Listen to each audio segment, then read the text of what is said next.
நம்ம வானத்தை முதலா பார்த்த அந்த நேரத்துல எந்த ஒரு விஞ்ஞானமும் இல்ல, எந்த நம்பருமே இல்ல, மெஷர்மெண்ட் எதுவுமே இல்ல. வானம் ஒரு மனிதனுக்கு ஒரு மௌனமான ஒரு கேள்வியாவே இருந்து, நட்சத்திரங்கள் எங்கிருந்து வந்திருக்கும், அது ஏன் நகருது, எதுக்காக சில நட்சத்திரங்கள் மட்டுமே காலத்துக்கு பின்னாடி மாறுது. இந்த பல கேள்விகள் மனிதனுடைய மைண்ட்ல மெதுவா ஓடிக்கிட்டே இருந்திருக்கு. அந்த கேள்விகளுக்கு பதில் இல்ல, இருந்தது விஷன் மட்டும்தான். அந்த பார்வையில ஆயிரக்கணக்கான ஆண்டுகளுக்கு பின்னாடி நம்ம பிக் பேங் அப்படின்ற ஒரு கருத்துக்குள்ள வந்தோம். அது முதல் விதை மாதிரி. இந்த வீடியோல நம்ம பிக் பேங் உண்மையா அப்படிங்கறத பார்க்கலாம். தென் பல முக்கியமான விஷயங்கள் பத்தி நம்ம டிஸ்கஸ் பண்ணுவோம். நான் உங்க லோகபால கார்த்திகேயன். இது செனித் ஆஃப் சயின்ஸ்.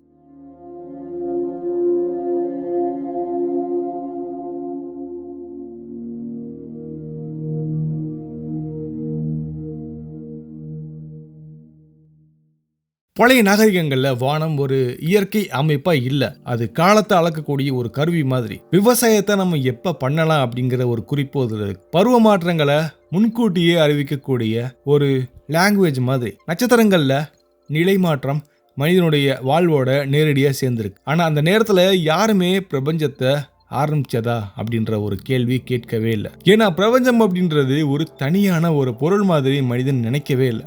வானமும் பூமியும் ஒன்னா இருந்திருக்குன்ற ஒரு எண்ணம் அவருடைய மைண்ட்ல இருந்திருக்கு. காலம் நகர்ந்துச்சு, மனிதன் எண்ணங்களை இன்னும் கொஞ்சம் மெருகூட்ட ஆரம்பிச்சான். கிரேக்க காலத்துல வானம் நிலையானது அப்படிங்கிற ஒரு கருத்து உருவானுச்சு. நட்சத்திரங்கள் எப்பவுமே அதே இடத்துல இருக்கும், பிரபஞ்சம் மாறாதது, ஆரம்பம் முடிவு எதுவுமே இல்லாததுன்ற ஒரு எண்ணம் இருந்துச்சு. ஆனா இந்த எண்ணம் பல நூற்றாண்டுகளா அறிவியலை வழி நடத்துச்சு. அது தப்பு அப்படின்றதுக்கான நேரடி சாட்சி எதுவுமே இல்லை. ரொம்ப தூரத்தில் இருக்கக்கூடிய நட்சத்திரங்களை பார்க்க மனிதனுக்கு போதுமான கருவியுமே அப்ப இல்லை. காலப்போக்கில் டெலஸ்கோப் உருவாகுச்சு.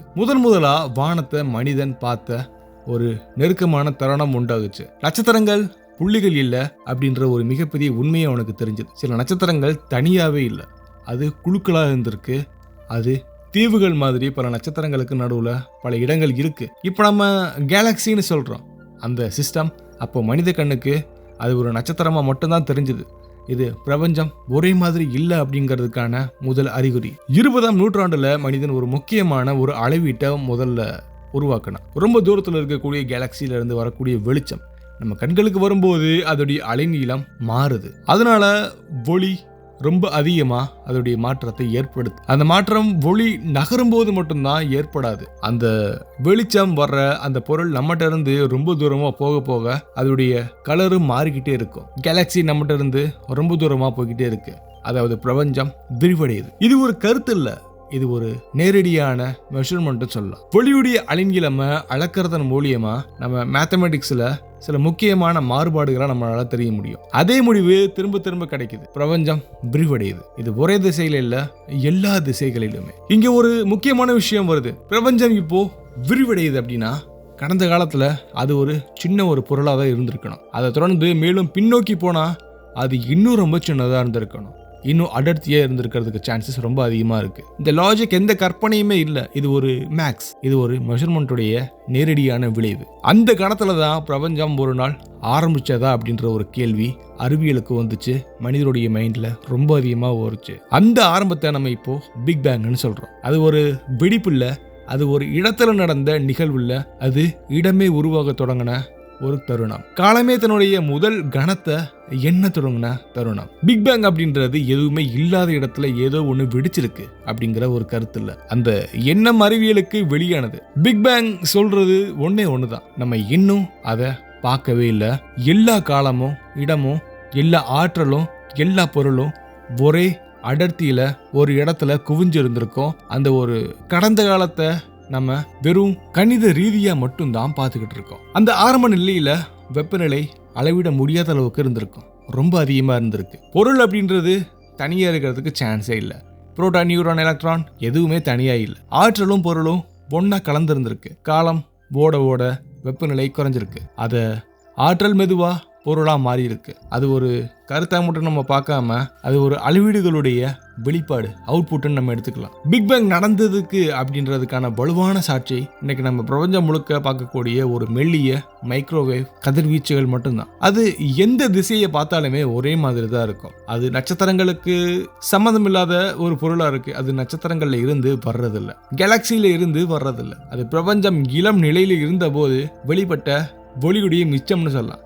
அது இன்றைக்கி நம்ம ரொம்ப கூலிங்கான ஸ்டேஜில் மைக்ரோவேவ் நீளத்தில் அதை நம்ம சுற்றி பார்க்குறோம். இந்த கதிர்வீச்சு மெஷர் பண்ணப்பட்டிருக்கு, அதை தொடர்ந்து கண்டுபிடிக்கப்பட்டிருக்கு, அதோடைய வெப்பநிலை கணக்கிடப்பட்டிருக்கு, அதை அளவிடவும் பட்டிருக்கு. ரெண்டும் பொருந்துச்சு.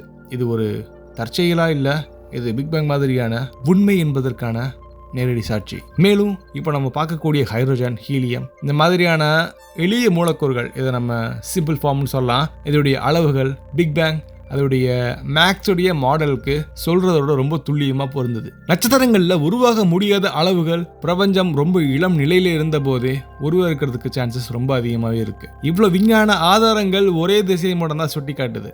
பிக் பேங் ஒரு நம்பிக்கை இல்லை, அது ஒரு அறிவியலுக்கான நேரடி சாட்சி. அது இன்னும் முழுமையா புரிஞ்சு கொள்ளப்படாத ஒரு மிகப்பெரிய ஒரு கை கால் புரியாத விஷயமா மட்டும்தான் இருக்கு. ஆனா அது தப்புன்னு இப்போ வரைக்கும் கன்ஃபார்ம் ஆகலை.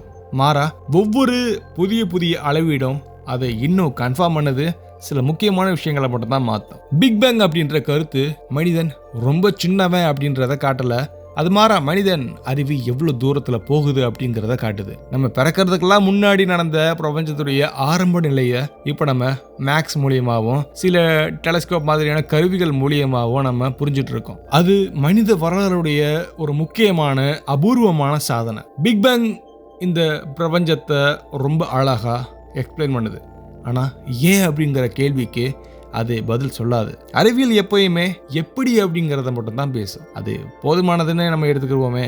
ஏன்னா எப்படி அப்படிங்கிறத நம்ம புரிஞ்சுட்டோம்னா மனிதன் தன்னுடைய இடத்த பிரபஞ்சத்திட்ட ரொம்ப அழகாக மென்ஷன் பண்ணுறான். இன்னைக்கு நம்ம வானத்தை பார்க்கும்போது அது அழகுக்காக மட்டும் இல்லை, அது நம்மளுடைய வரலாறு.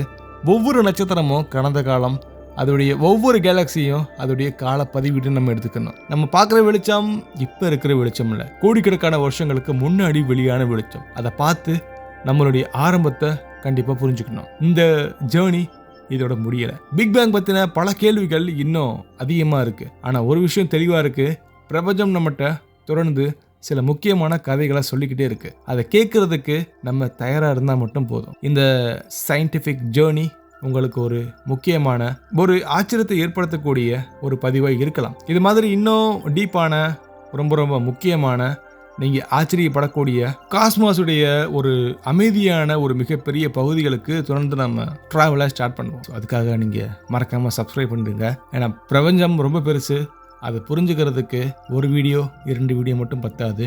ரொம்ப அதிகமான பயணம் நம்ம ட்ராவல் பண்ண வேண்டியது இருக்கு. பாய்.